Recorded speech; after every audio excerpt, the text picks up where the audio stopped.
Amém. Feche seus olhos, curva sua cabeça. Vamos orar. Senhor Jesus, nós te louvamos pela igreja, te louvamos pelos irmãos, te louvamos porque podemos te adorar coletivamente. Te louvamos porque a igreja no Brasil ainda não é perseguida. Te louvamos porque o Senhor tem feito muito mais do que a gente imaginou que alguém faria por nós. É verdade, Pai. Nós pedimos para que o Senhor continue nos conduzindo nessa noite. Amém, Pai. Que a sua palavra seja exposta e não opiniões humanas. Amém, Jesus. Que o seu conselho seja trazido sobre nós e que a tua palavra transforme os nossos corações. Amém, Pai. Jesus. Aleluia. Nós precisamos do Senhor, nós precisamos de uma ação sobrenatural do teu Espírito, passando por cima de nós, das nossas limitações como pregadores, e trate direto nos corações e transforme os corações, e essa transformação que venha sobre nós seja para a sua glória em nome de Jesus, Pai. Amém. Amém e amém. O tema de hoje é Chega de Deserto. Uma igreja simples da nossa série Igreja Simples. E a igreja simples é uma igreja que não vive no deserto. A gente vai conversar sobre isso hoje. No Velho Testamento existia um cara chamado Abraão. Deus fez uma aliança com Abraão. Por que ele fez aliança com Abraão? A Bíblia não diz, mas ele fez uma aliança com Abraão. Deus chamou. Deus chamou ele. Chamou. Sai da terra que você está e vai para outro lugar. E eu vou te mostrar a terra que você vai. E em você serão benditas todas as famílias da terra. E o que foi que ele fez? Ele foi. Ele creu. Ele creu. Não. Ele creu. E observe que o objeto principal é que ele creu. Muito legal. Amém? Aí Abraão, espertinho, teve um filho chamado Isaac, para encurtar a história. Isaac teve um filho chamado Jacó. Jacó teve 12 filhos. Os 12 filhos tiveram filhos. E nessa altura da história já são 70 pessoas. E o compromisso de Deus que era com o homem, nesse momento passa a ser com uma família. 70 pessoas. Essa família vai para o Egito. No começo como convidado, depois vira escravo no Egito. E depois de 400 anos, essa família vira uma nação de mais ou menos 5 milhões de pessoas. 400 anos depois. E o compromisso de Deus que era com o homem, passou a ser com uma família, agora era com uma nação. O povo hebreu, o povo judeu, e no Velho Testamento conta a história desse povo. Povo descendente de Abraão. Perfeito. Porque Deus não volta atrás da sua palavra. Não volta. A promessa se ele fez. cumpriu, se ele prometeu, Ele vai cumprir. ele vai cumprir. Simples assim. Ele prometeu para o seu céu? Prometeu. Ele vai cumprir. Amém. Mas eu acho que ele não prometeu só para nós dois. Prometeu para mais alguém aqui? Eu não vi, não. Acho que só nós dois. Só nós dois, né? Sua mãe não falou amém, não. Mas é que ela já foi pentecostal no passado. Ela abandonou isso. E aí, irmãos, quando Deus se abre... De novo. Quando Deus abre mão da sua glória e vem como homem, isso é Jesus. O texto de João 1:11, eu acho, fala o quê? Veio... Para os seus, mas os seus não o receberam. Jesus veio para este povo, mas este povo não recebeu Jesus como Messias. Mas a todos quantos o receberam, deu-lhes o poder de serem feitos filhos de Deus, a saber, os que creem no seu nome. Tem filho de Deus aqui? É verdade, presta atenção. Somos filhos de Deus, e não é lorota não, porque cremos. Amém? E porque somos filhos, então somos herdeiros. Herdeiros. E qual é a herança, segundo a pregação? E lembre-se disso, herdeiro, presta atenção, você herda, olha só, é do seu pai para você. A herança é do seu pai para você. E aí você não fez nada para receber essa herança. É de graça, e foi isso que ele fez com Jesus e quando nós somos incluídos em Jesus. Amém. Pergunte mais, que eu estou ali hoje. Tá Eu estou no fogo hoje, cara. Você está genial hoje. Não, eu estou no fogo hoje. Chega o rei, vamos lá. Voltando ao texto. Voltando. Então, o povo de Deus, que era só um homem, virou uma família, uma nação, estava escrava no Egito, e aí Deus levanta Moisés, e aí a Record faz uma novela sobre isso.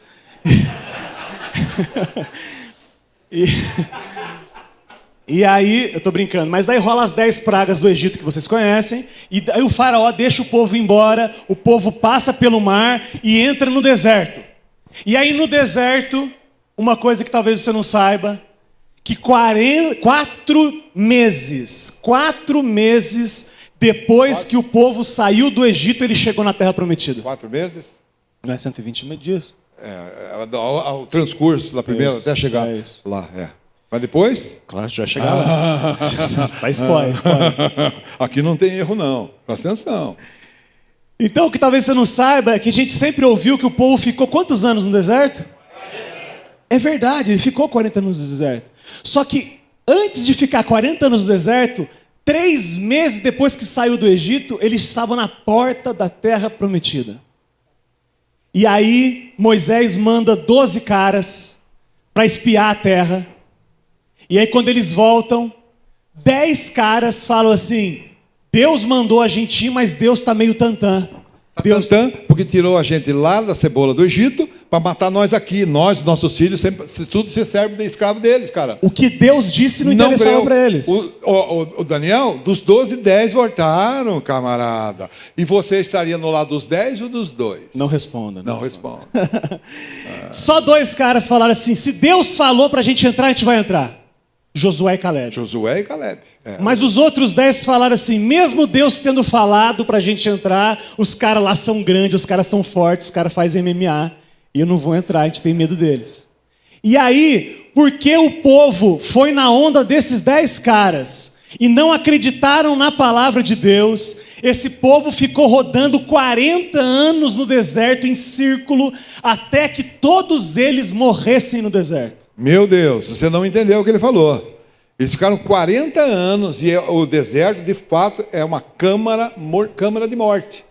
Eles ficaram rodando até que os últimos desses caras que não creram morressem. E aí então entrou no deserto. Deus disse assim: vai entrar os seus filhos, as suas mulheres, que vocês achavam que eram os defensores deles, vocês morrem e eles vão entrar, um exército de frágeis, de viúvas e de órfãos, só para o seu controle. Então nesse dia, 4 meses, lá nesse dia que eles entraram lá, quem tinha 20 anos para baixo, quem tem menos de 20 anos, diga aí amém. Nossa. Ô João, ô Lucas, caramba, cadê o amém aí? Quem tivesse, se você tivesse nessa época, você tem menos de 20 anos, você entrou na Terra Prometida depois de 40 anos, tá? Entrou vivo. Mas quem tinha mais de 20 anos, morreu no deserto porque foi incrédulo, morreu porque não creu na palavra de Deus que mandava entrar na Terra Prometida. Não ficou um. Se tivesse ficado um, esperava o cara morrer, cara. Enquanto não morreu, não entrou. Só uma coisinha. Você pensa que Deus é fraco? Olha só. Alguém subestima o Senhor, acha que ele é fraquinho, ele acha que é Papai Noel. Ele tem um óculos assim de fundo de garrafa. Ele é coitadinho, cabelo que é uma paina, cara. Coitado, eu vou lá e vou dobrar Deus. Eu vou chegar lá e dizer para ele assim: não é como você está falando, não. Eu fui um cara legal. Cara, vai passar uma radiografia, um filme que vai mostrar o seu figo pelos avessos. Não tem jeito não, cachorrada? Não tem jeito não. Se tem uma bolinha de ping-pong presa no meu pé, ela vai pular para fora d'água. Isso é outra coisa que eu não quero nem falar. Toma cuidado, que a Deus deve-se o temor. Luquinha, presta atenção. Chega o rei. E aí, se a gente entendeu agora que o povo que não creu e foi incrédulo na palavra de Deus morreu no deserto, ficou rodando no deserto, eu queria dizer para você que hoje, ser povo de Deus, Deus já não nos trata mais no atacado. Eles precisam saber disso, Lucas. Eles precisam ver se você tem no Senhor unção para passar isso para eles. Vamos lá. O que a gente vê no Velho Testamento com o povo judeu, o povo hebreu, hoje é com a gente, individualmente. Não é mais no atacado. Não é mais, eu pertenço lá à comunidade do Eros, então eu estou no pacote. Não está mais. Hoje é pessoal. Hoje são as suas decisões, é o seu coração que é analisado. É Cristo em vós, esperança da glória. E aí a Bíblia traz um paralelo, a gente sempre faz um paralelo entre o povo judeu, o povo hebreu, e a igreja hoje. E a gente consegue junto fazer isso, eu queria que vocês acompanhassem. Por exemplo, assim como o povo hebreu foi liberto do cativeiro e da escravidão do Egito, nós também fomos libertos da escravidão das nossas vontades. Diga amém. Eles não entenderam. Escravidão do pecado. Diz a palavra em Romanos 6,14. Presta atenção, Richard, olhar para mim, tá? O pecado não mais... presta atenção, queridão. O pecado não mais terá domínio sobre vós. Presta atenção. Meio minuto para falar sobre isso. Enquanto eu não estou no Senhor, eu estou sujeito ao pecado. O pecado mostra para mim alguma coisa interessante que eu gosto, eu vou que nem um cachorrinho pular para pegar a salsicha. Eu não tenho força, eu não tenho poder. Toda pessoa, por isso que eu digo, presta atenção, pode escandalizar você, mas eu não me importo com isso. Eu não creio em homens e mulheres fiéis se não conheceram o Senhor. Eu acho que é uma questão de tempo, acaba rodando e caindo. Preço também. Uma questão de preço, de oferta. Olha, é jeito, é aquele negócio. Sabe, se não é no seu tempo, no meu tempo dizia assim, não existem mulheres difíceis, mas existem mulheres mal cantadas. Falava assim no meu tempo, cara. As irmãs estão bravas. Deixa eu falar. Não, se a irmã não tem problema, essa lei não vale para irmão e para irmã. Aqueles que creem não vale. Mas se não crê, é entregue ao pecado. Não consegue resistir ao pecado. Vai se lambuzar no pecado, caramba. O pecado não mais tem domínio sobre nós. Presta atenção. Ele nos livrou da escravidão do pecado. E mais uma vez, falando de pecado para você. Foi assim. Presta atenção. Não adianta querer esconder. Não adianta querer esconder. Eu escondo de vocês, mas eu não escondo de Deus. E aí o seguinte, eu sou muito bonitinho para vocês, muito certinho com vocês, mas no dia da eternidade eu fico retido na alfândega celestial. Meu Deus do céu. Eu estava vendo, de vez em quando eu vejo aí num dos canais aí da televisão, eu vejo lá no aeroporto de Bogotá. O cara entra, você já viu isso? O cara entra lá assim, não tem nada, eu não tenho nada. Aí ele passa no raio-x assim, vê. Você já viu esse programa? Quem já viu, diga amém. É verdade. Com a barriga tudo cheia de não sei o que, de droga, cara. Deixa eu falar para você, presta atenção. O seu pecado, diz a palavra, ele vai achar você. Presta atenção. Desse jeito você não passa na alfândega. Você vai ficar retido lá. E vai ser vergonha. Vergonha para todos. Quanto porque não é alguma coisa. Olha, o Lucas é vergonhoso, viu? Porque aquilo que Deus falou para Davi, você faz escondido com relação a Betseba, mas eu vou fazer no telhado, eu vou mostrar para todo mundo o que você fez. O Lucas, eu vou mostrar para todo mundo aquilo que você fez. Você está louco? Você está louco. Nesse sentido, o pecado tem que ser realmente perdoado. Então, presta atenção. Meu irmão, posso falar assim? Meu irmão e minha irmã, sim? Meu irmão e minha irmã.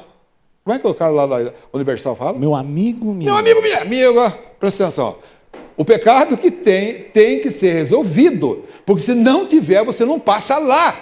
E eu vou dizer para você, quando eu digo assim que o pecado não compensa, porque é vergonhoso. Você conhece a Deus, é uma honra. Um homem ser respeitado, mas se o pecado chega, Lucas, é vergonha. Presta atenção, mas antes a vergonha, e você assumir o erro do que você ficar escondido e não passar lá. Continue, chega o pau. Então a gente foi liberto da escravidão das nossas vontades. Hoje a gente pode dizer não, assim como o povo também. A gente, do mesmo jeito que o povo passou pelo mar, Deus abriu o mar para o povo passar. E a Bíblia, a gente vai ler daqui a pouco um texto que diz que isso foi um símbolo do batismo do povo. Nós também fomos batizados e confessamos publicamente a nossa fé em Cristo. Diga amém. Quem não foi deve ser, se crê, se não crê, não seja. Também a gente consegue perceber a provisão de Deus no deserto, provisão de Deus pelo povo no deserto. Você consegue ver o pão, Deus mandando água saindo da rocha, inclusive o próprio texto diz que a rocha é Jesus. Deus sai água da rocha, Deus cai pão do céu para alimentar o povo, assim como tem feito com a gente, de forma sobrenatural, Ele tem cuidado da gente, diga amém. Diga amém, amém. A provisão dele tem vindo sobre você. Não faltou água, não faltou comida, e quando estava demais de calor, presta atenção, calorão, Lucas, olha o que ele fazia, Salmo 68, versículo 9, Tu, ó Deus, olha só o que ele fazia também, Tu, ó Deus, mandaste a chuva em abundância e refrescaste a tua herança quando ela estava cansada. Olha que delícia. Você está dizendo, olha que Deus delicado que a gente tem. que de dia ele era uma nuvem em cima do povo para fazer uma sombra no deserto, e à noite ele era uma coluna de fogo para esquentar e iluminar o povo no meio do deserto. E se estava muito calor, ele mandava uma chuvinha refrescante. Olha que delícia. Eles andam, o Lucas, eles andando assim, aquela chuva caindo. O cara foi fantástico. É muito Deus. É cara. muito Deus. É muito verdade. Deus. Mas o povo não crê. Mas com a gente ele também faz isso. Com a gente ele cuida da gente dos detalhes. Deus cuida de nós. Amém. É verdade? Ele cuida de nós, cara. Veja a sua vida hoje, você que é mais velho na fé, veja, tire a experiência sua com Deus e veja como é que você estava. Só fácil, linear, sim, primeira equação de primeiro grau, presta atenção. Preste atenção. Se você que conhece, se você que hoje conhece o Senhor, você não conhecesse o Senhor, seu casamento já tinha acabado. Terrível isso?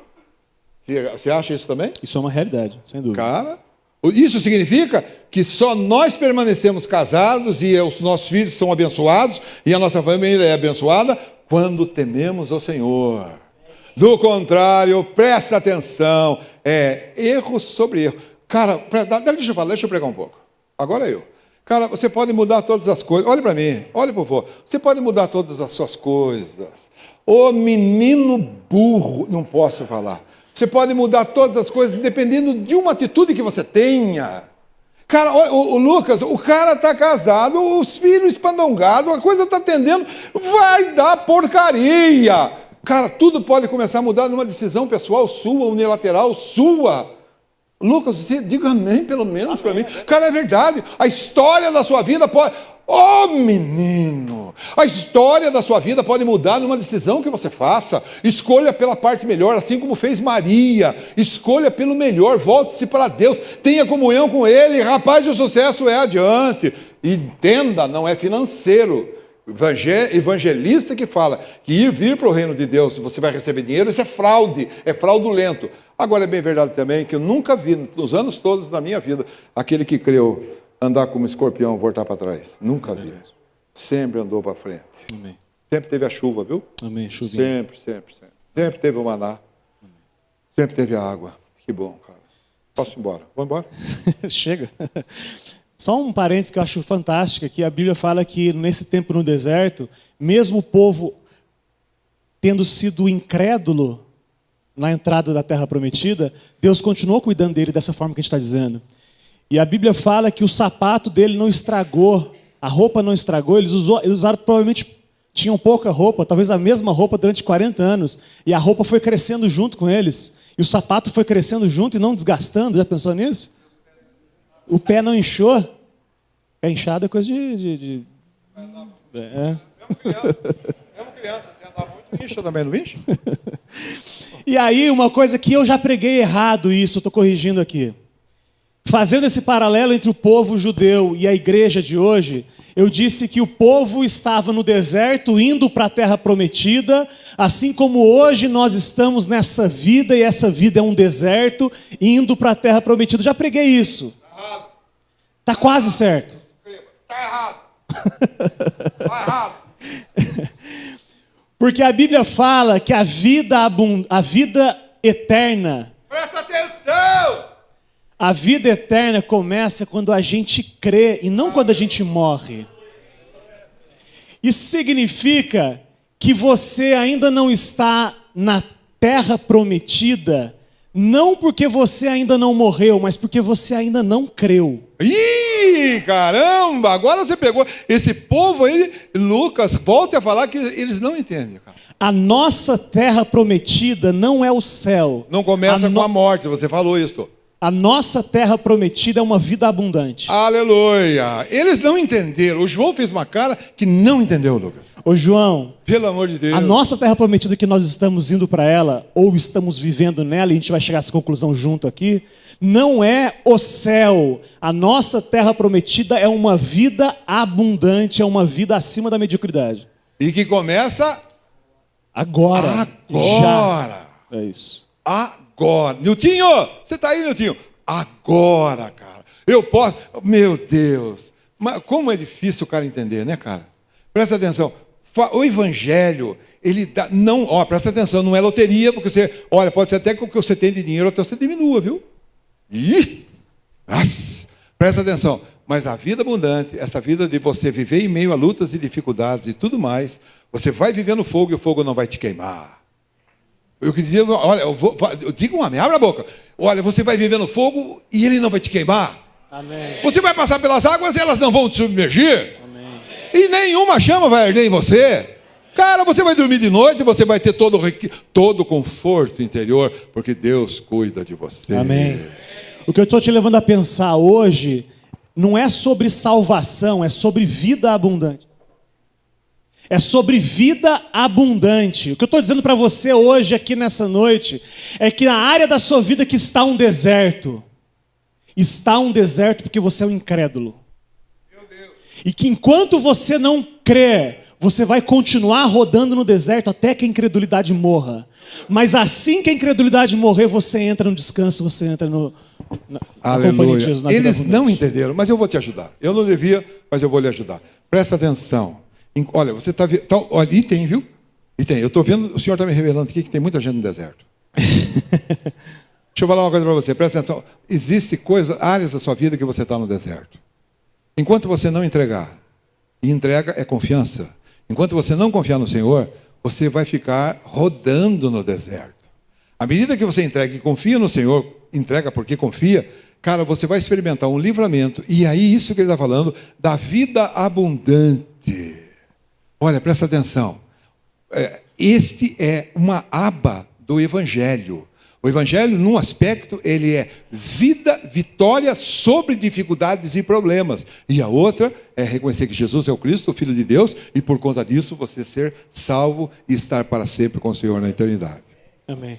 Recapitulando, a nossa terra prometida não é o céu, é uma vida abundante. O povo não entrou na terra prometida porque era incrédulo. Nós não entramos na terra prometida hoje, a vida abundante, porque nós somos incrédulos. E eu queria abrir o texto de Hebreus 3 com vocês, a partir do versículo 15. Hebreus 3, capítulo 3, versículo 15, diz assim. Poxa, isso mesmo. Assim eu faço alguma coisa, né? 3,15, Hebreus 3,15 diz. 3,15? 3,15 em diante. Enquanto se diz hoje. Quando é hoje, Lucas? Hoje é agora. Agora. Hoje, olha só. Hoje é o quê? Já. Então pode ser agora para o pessoal? É agora. Agora para o pessoal. Olha só que loucura. Tu está dizendo. Eu estou adiantando o que eu ia falar, mas agora. Eu estou dizendo que agora, se você tomar uma postura, neste momento você sai daqui, você já não está mais no deserto, você está na terra prometida. Cara, presta atenção. Eu me impressiono muito porque uma desses. Felipe, presta atenção. Felipe da Dinda aí. Presta atenção. Uma decisão sua muda o seu destino, a sua eternidade. Toda a bênção que Deus quer te dar através da sua vida pode começar a acontecer de imediato. Essa que é a verdade. E aí o cara fica falando, não vou, eu não quero. Não, eu não quero. Deixa eu falar uma experiência, não dá tempo, né? Não dá. Então vamos lá. Enquanto se diz, hoje se ouvirdes a sua voz, e hoje é agora, não endureçais os vossos corações como na provocação. Ora, quais os que tendo ouvido a palavra, tendo ouvida, o provocaram? Não foram todos os que saíram do Egito pelo meio de Moisés? E contra quem se indignou por 40 anos, não foi contra os que pecaram, cujos corpos caíram no deserto? E a quem jurou que não entrariam no seu descanso, senão os que foram desobedientes. Negrite isso, quem é que não entrou num descanso, quem não entrou na terra prometida? Aqueles que foram desobedientes. Versículo 19. E vemos que não puderam entrar por causa da incredulidade. Então significa o quê? Que incredulidade é desobediência, desobediência é incredulidade. Eles não ouviram isso. Você só não obedece porque você não crê que a ordem é verdadeira.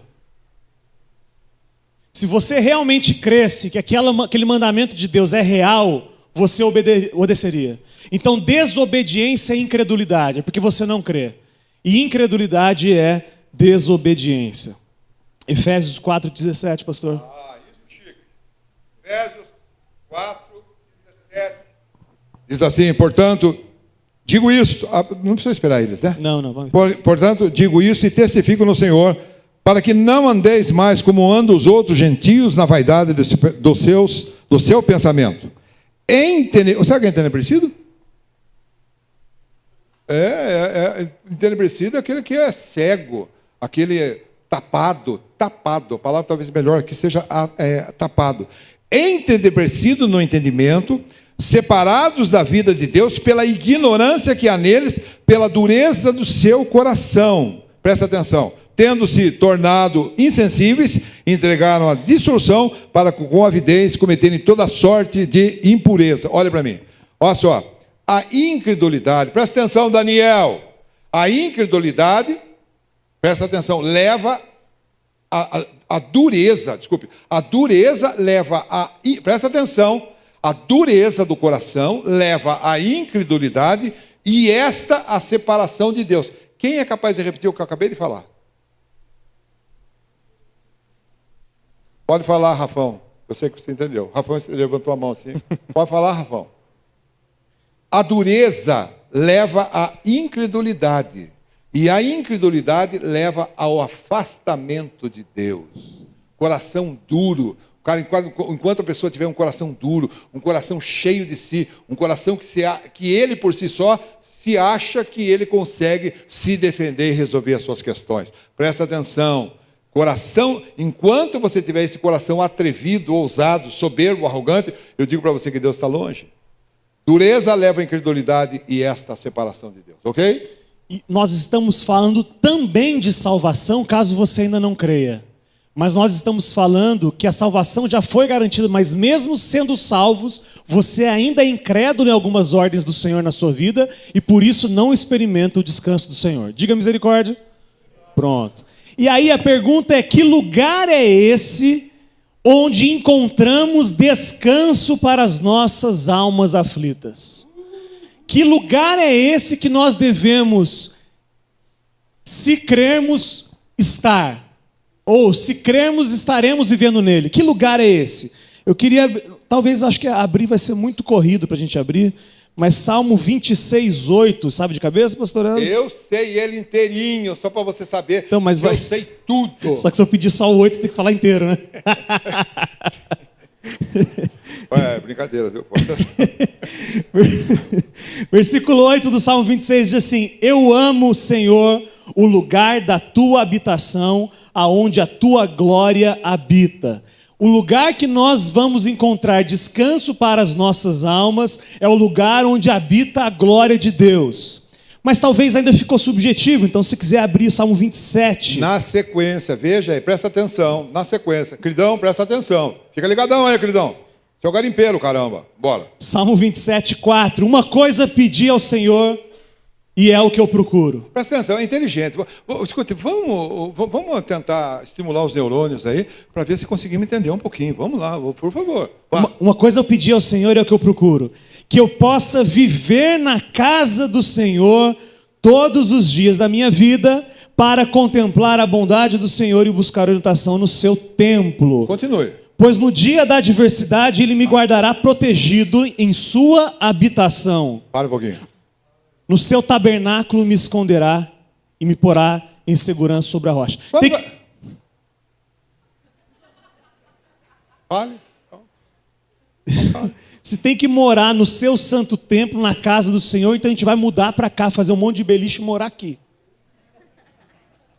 Cara, não, é raciocínio. Atenção, presta atenção. Raciocínio. Ele fala assim: no dia da adversidade me esconde. Primeiro, o cara pensa que as coisas de Deus é lá para cima. Quando eu morrer. Aí é o seguinte, não presta atenção, aí vai sugerindo o conflito. Ele diz, então, lá em cima, ele diz assim: porque no dia da adversidade me esconderá no seu pavilhão. Você acha que lá na glória vai ter adversidade, cara? Então, onde é? Aqui agora, rapaziada. Amém. Presta atenção, o descanso, olha, presta atenção, Niltinho, começa agora, cachorrão. É agora, porque lá na eternidade não tem adversidade. Você está louco? Eu estou lá na eternidade e ela fala assim: caramba, e como é que nós vamos fazer esse problema? Pelo amor de Deus, eu não. Lá na eternidade, no tabernáculo de Deus, no seu pavilhão, não há adversidade. Presta atenção. Isso está dizendo é agora, é aqui, é agora. Por isso que ele falou de começo, dizendo assim, que de fato o descanso começa agora, para aqueles que creem. Não é quando eu morrer. Por favor, Lucas, não é quando eu morrer. Eu devo estar no descanso para os irmãos americanos. It's now or never. Eu sou assim, cara. Vocês querem que traduza? Eu exagero. Aí é o seguinte, no Velho Testamento, então, com esse povo no deserto, tinha um lugar que chamava tabernáculo. Lá tinha a arca. E o que simbolizava o tabernáculo? É comigo. A presença de Deus com os homens. Viu? Tabernáculo que foi feito. Moisés viu. Cara, eu fico pensando assim, como é que Moisés conseguiu? Eu trabalho com obra, eu trabalho com construção. Cara, toda construção, ela tem que ter o projeto e memoriais. Olha só. Projetos e memoriais. Aí diz assim, como fazer? Caderno de encargo. Como eu devo fazer aquilo? O que exige ali? Está tudo ali. Está ali direitinho. Moisés, numa sapecada de zóio, ele olhou tudo que estava lá no compêndio celestial e a palavra diz assim, veja bem direitinho para você fazer lá na terra exatamente como você viu aqui. Isso daí é tabernáculo. Foi feito por Moisés quando ele saiu do Egito, nessa história que o Lucas está falando aqui. Ele viu o tabernáculo. E o que significa esse tabernáculo? Esse tabernáculo significa a presença de Deus convosco. Amém. Mas um pouquinho adiante, dá licença, me permita. Aí o seguinte, Salomão adiante, só para você ter uma ideia, isso que eu estou falando agora, que foi a questão do tabernáculo, isso foi em 1495, 492 antes de Cristo. No ano de 1000 e pouco, 1015, 1010, antes de Cristo, Salomão, o terceiro rei de Israel, ele fez não um tabernáculo, ele fez um templo. E significando que Deus habitava ali. Mas como nós sabemos a palavra, Deus não habita em templos feitos por mãos humanas. Mas era um símbolo da presença de Deus com os homens. Isso, e agora? Então o templo era o tabernáculo fixo, o tabernáculo era o templo móvel, para você entender. E aí hoje não fala nem mais de tabernáculo e nem de templo. Hoje a Bíblia aponta para Sião. Sião é o lugar onde Deus habita. Presta atenção. Hoje, rapaziada, é mínimo. Presta atenção. Não é mais tabernáculo, não é mais templo. É Sião. Sião é o lugar onde Deus habita. No Salmo 43, ele dá um endereço de como eu vou à casa de Deus. Ele diz assim, olha, presta atenção, você quer ir para a casa de Deus? Onde Deus habita? Quer viver lá, né? Quer viver lá? E aí o salmista diz lá no Salmo 43, guarde lá, leia em casa, envia a tua luz e a tua verdade para que me guie, leve-me ao teu santo templo, ao lugar da tua habitação. Diga amém. Presta atenção, envia, olha o que ele falou para eu ir lá, ele diz duas coisas, presta atenção, Bruna, envia a tua luz e a tua verdade, para que me guie. O que ele mandou? Envie? Luz é a tua verdade. Presta atenção, luz é revelação, e verdade é a palavra de Deus. Então veja bem, o caminho do céu é cada vez mais nítido para mim, à medida que eu me envolvo com essa palavra, na ação da revelação da luz do Espírito de Deus. Nossa, não fala um amém nem a pau mesmo, cara. Tabernáculo, templo, Sião é o lugar onde simbolizava ou simboliza a presença de Deus com os homens. E aí o texto de João 1,14 fala que Jesus se fez carne e tabernaculou entre nós, e habitou entre nós. Então tanto o tabernáculo, o templo e Sião, todas essas três coisas são figuras de uma pessoa, e essa pessoa é Jesus. Vinde a mim, todos os que estão cansados e sobrecarregados, que eu vos aliviarei.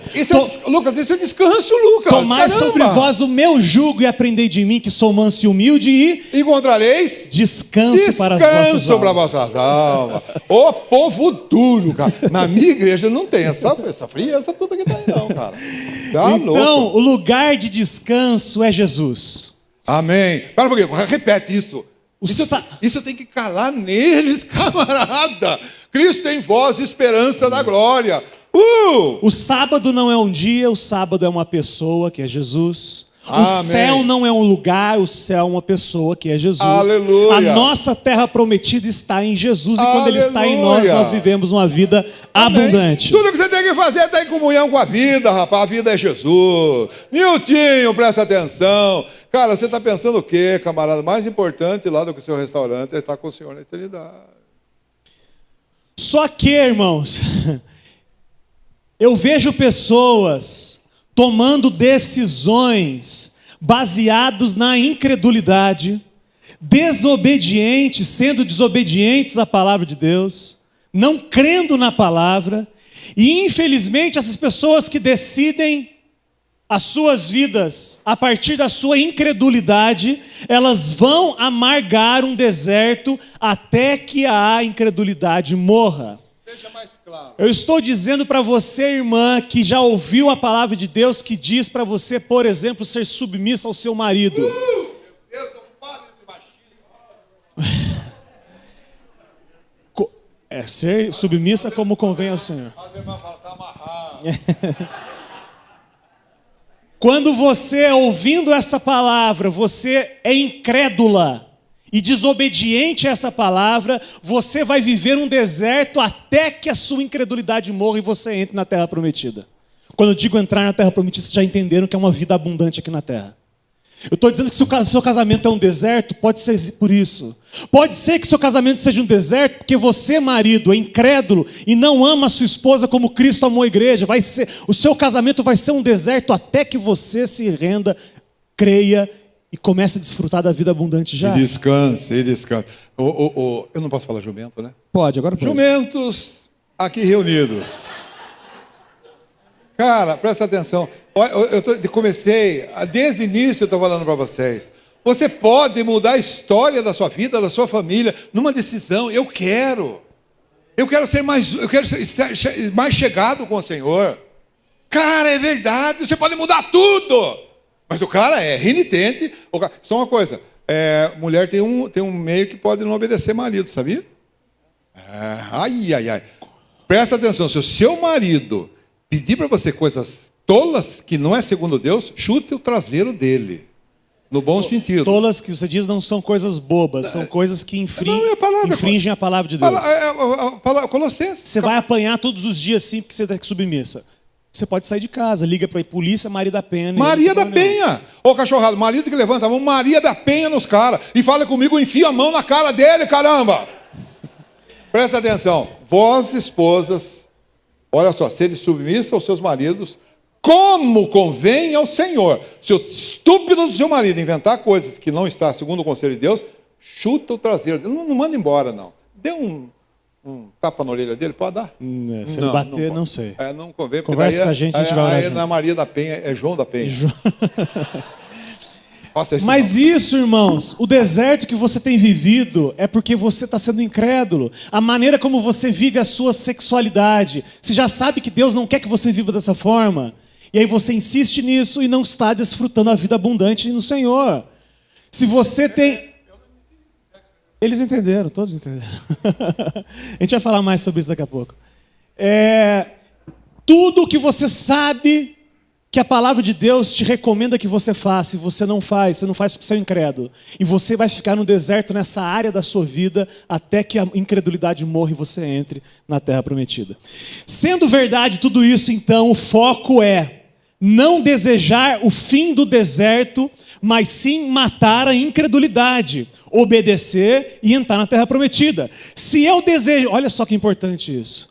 Se eu desejar só o fim do deserto, talvez eu queira voltar para o Egito.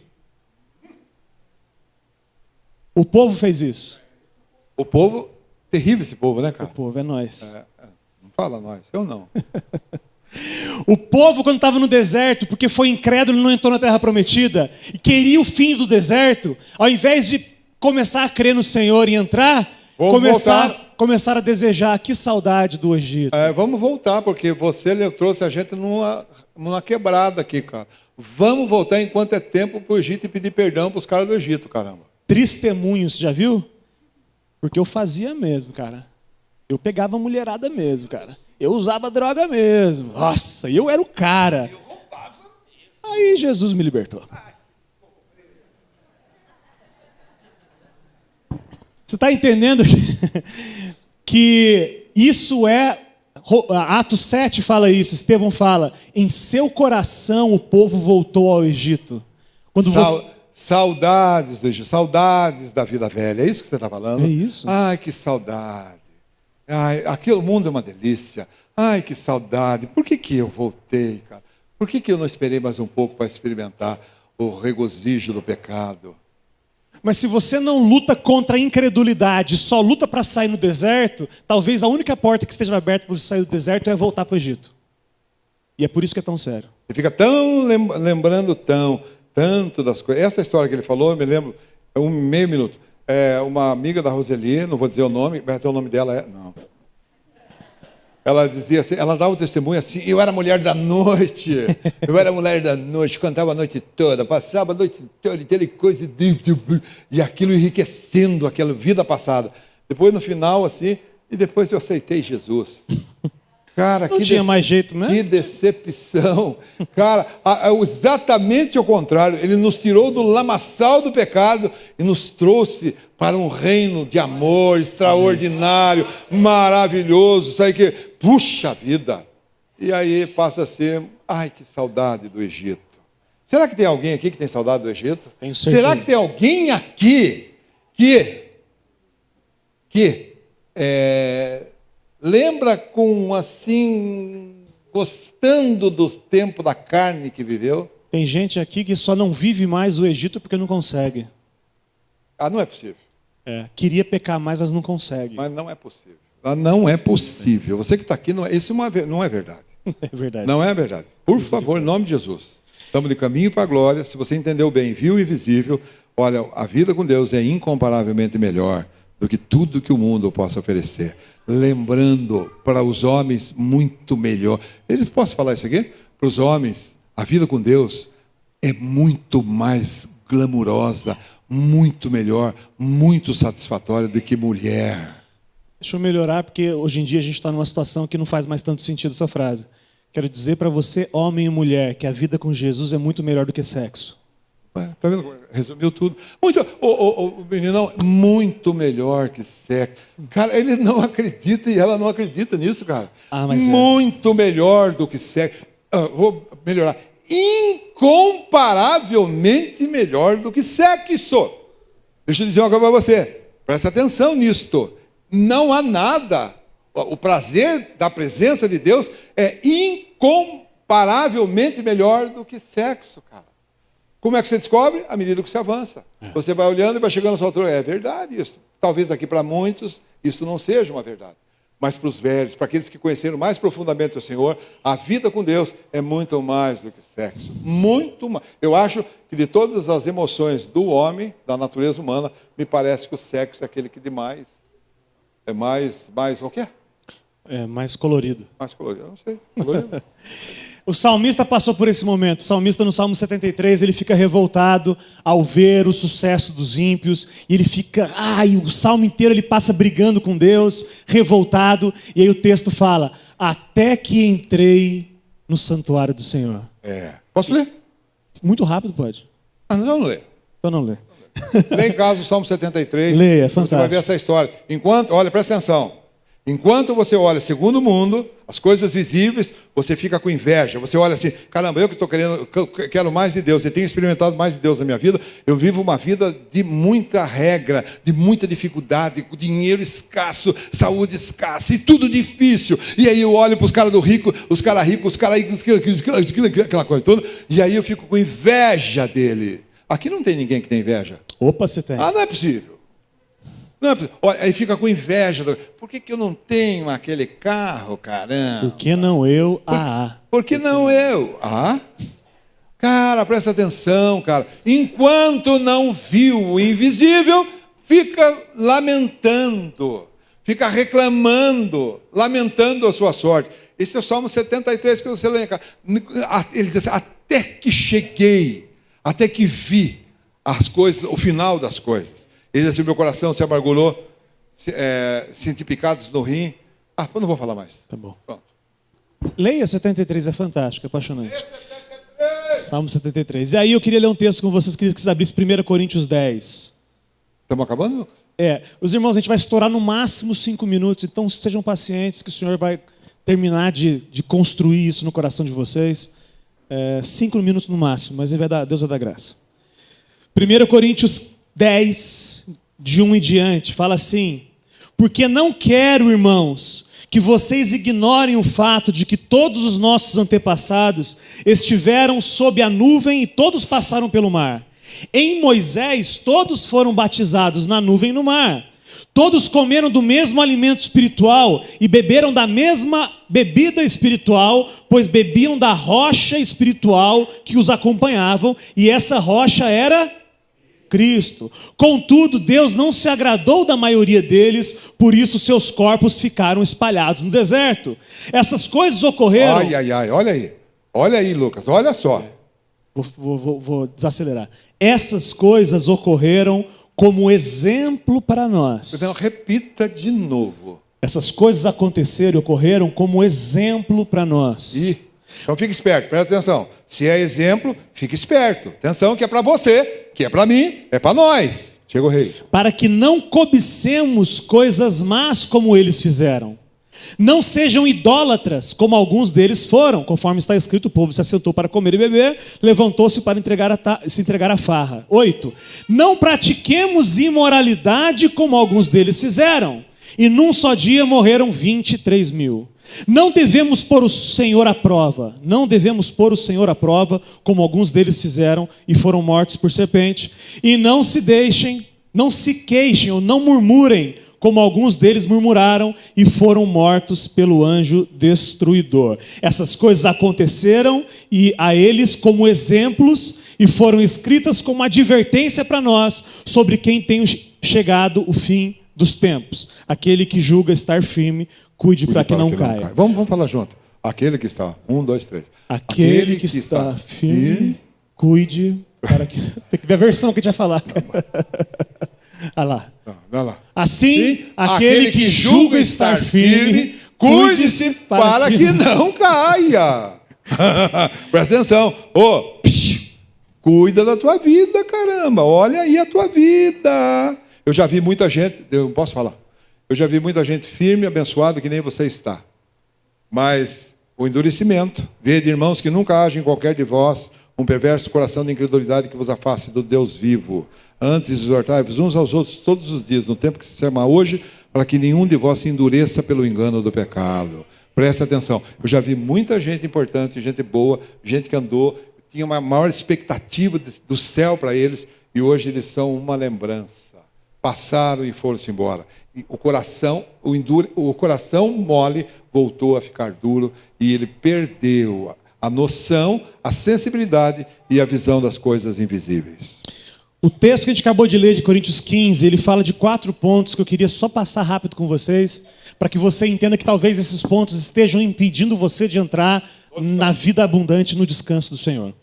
Primeiro ponto que o texto que a gente acabou de ler fala sobre idolatria. Idolatria é muito mais do que uma imagem na sua casa. Idolatria é você colocar qualquer coisa ou pessoa no lugar de Deus.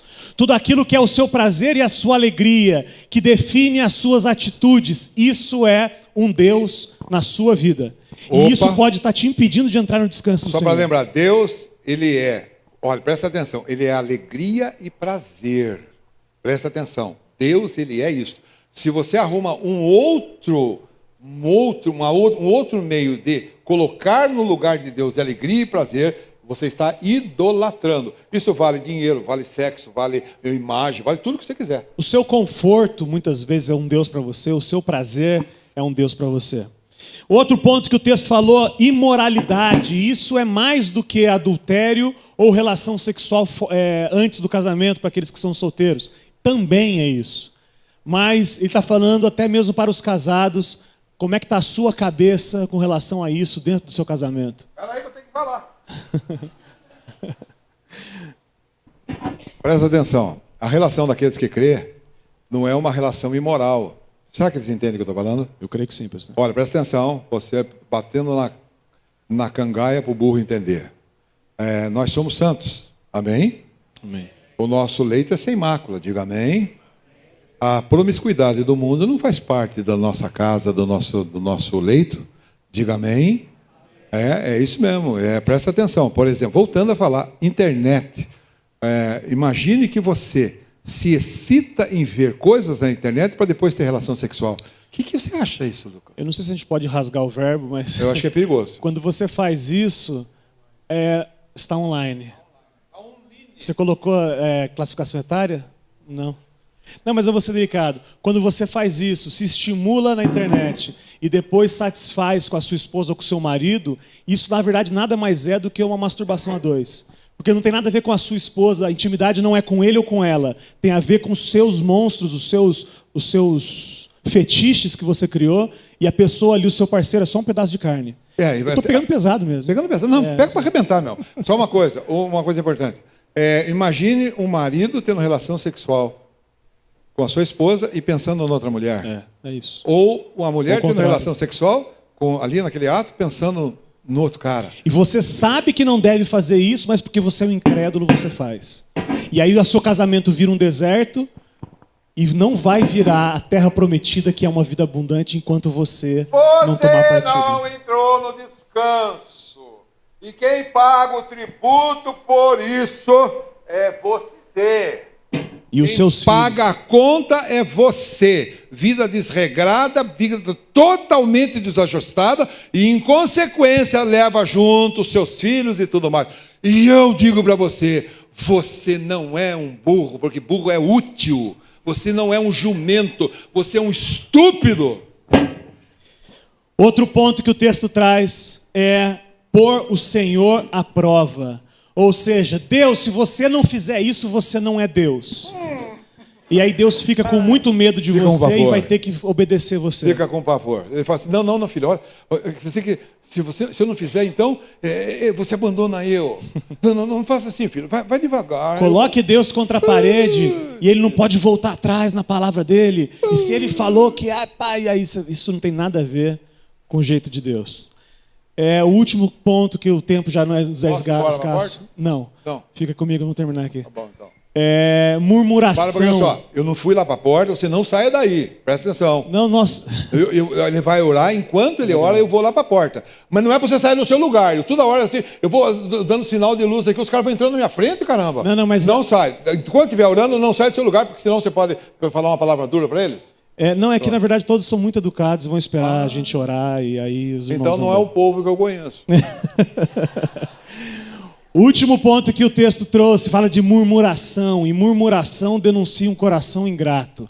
Quando você murmura, você está dizendo que se você fosse Deus, você faria diferente do que Deus fez com você. Se você não murmura sobre o seu corpo, ou sobre algum detalhe, ou sobre a sua vida financeira, a casa que você mora, você está dizendo que Deus com você está errando e está fazendo diferente. Isso pode ser um dos itens. Eu queria abrir um último texto para a gente ir embora, Hebreus 4. Voltar lá em Hebreus 4, a gente vai ler e vai encerrar e vai orar. Hebreus 4, versículo 1 diz assim: visto que nos foi deixada a promessa de entrarmos no descanso de Deus. Quando eu descanso? No céu ou agora? Já. Foi deixado. Já. É agora.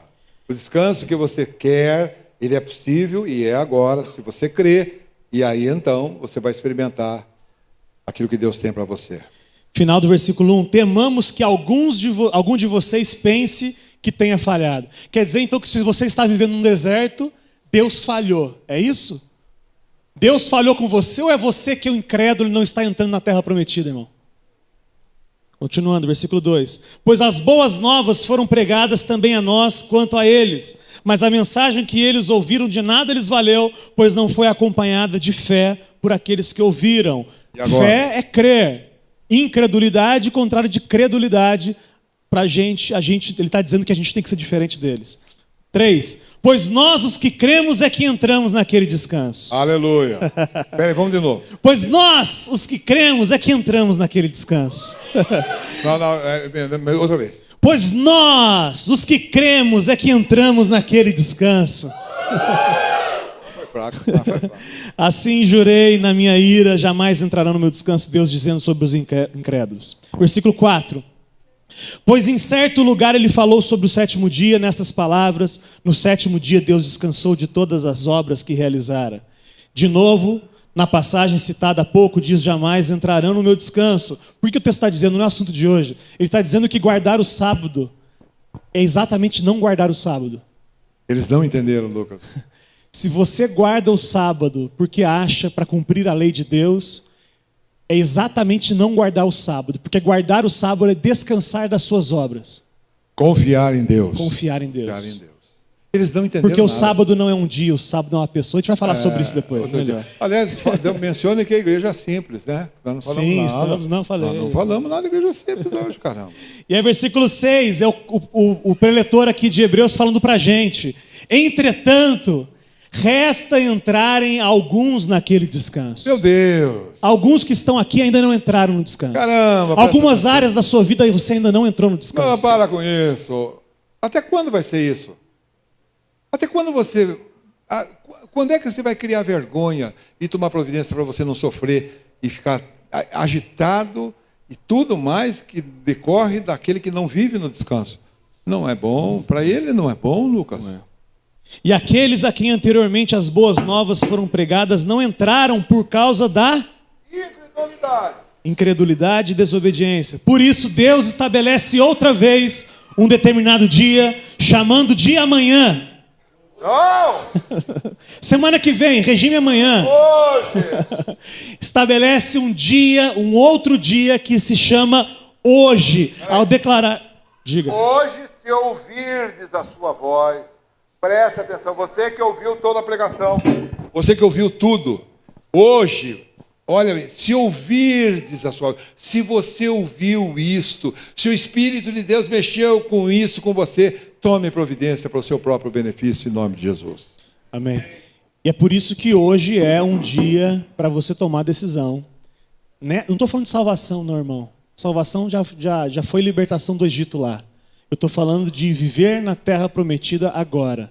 Você pode sair daqui com essa decisão tomada e, de uma forma sobrenatural, Deus te capacitar a estar vivendo no descanso que é em Jesus. Você pode sair daqui com uma vida leve, encontrando descanso para as suas almas, para as nossas almas. Eu queria mais uma vez dizer uma coisa para vocês. Veja que uma decisão sua pode mudar a sua vida e todas as pessoas do seu entorno. Presta atenção. As coisas adiante podem ser totalmente modificadas. E eu posso, nesta altura da minha vida, eu posso dizer para você que a vida com Deus, ela é incomparavelmente melhor do que tudo que o mundo ofereça. E amém. Agora eu vou embora. Feche seus olhos, curva sua cabeça. Senhor Jesus, nós queremos entrar no descanso. E naquelas áreas que vieram à nossa mente enquanto a gente ouvia a sua palavra, nós clamamos por um milagre do Senhor, para que de alguma forma sobrenatural a gente consiga obedecer ao Senhor, que a gente consiga crer no seu mandamento, na sua palavra e obedecer ao Senhor, e por isso experimentar uma vida abundante, Pai.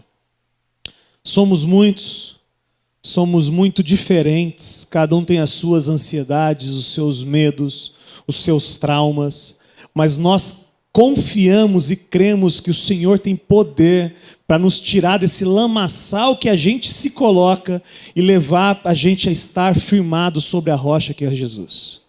Nós cremos nisso, nós declaramos que nós cremos nisso, que o Senhor tem poder para isso, e nós nos rendemos ao Senhor, Pai. Faça isso.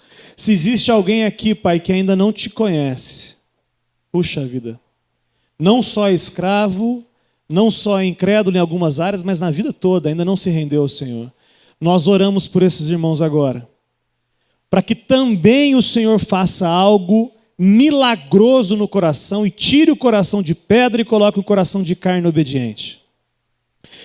Não fazemos isso para que a nossa agremiação, o nosso clubinho religioso cresça.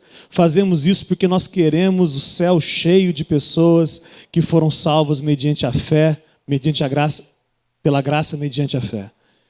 Por isso, Senhor, nós clamamos para que o Senhor, o Teu Santo Espírito, haja entre nós e em nós e apesar de nós e vá convertendo, transformando e confirmando todos os corações aqui, e que a nossa vida, individualmente como igreja, possa ser centrada naquilo, no seu projeto para nós, em nome de Jesus. Amém. Que o Senhor te abençoe e te guarde, irmão.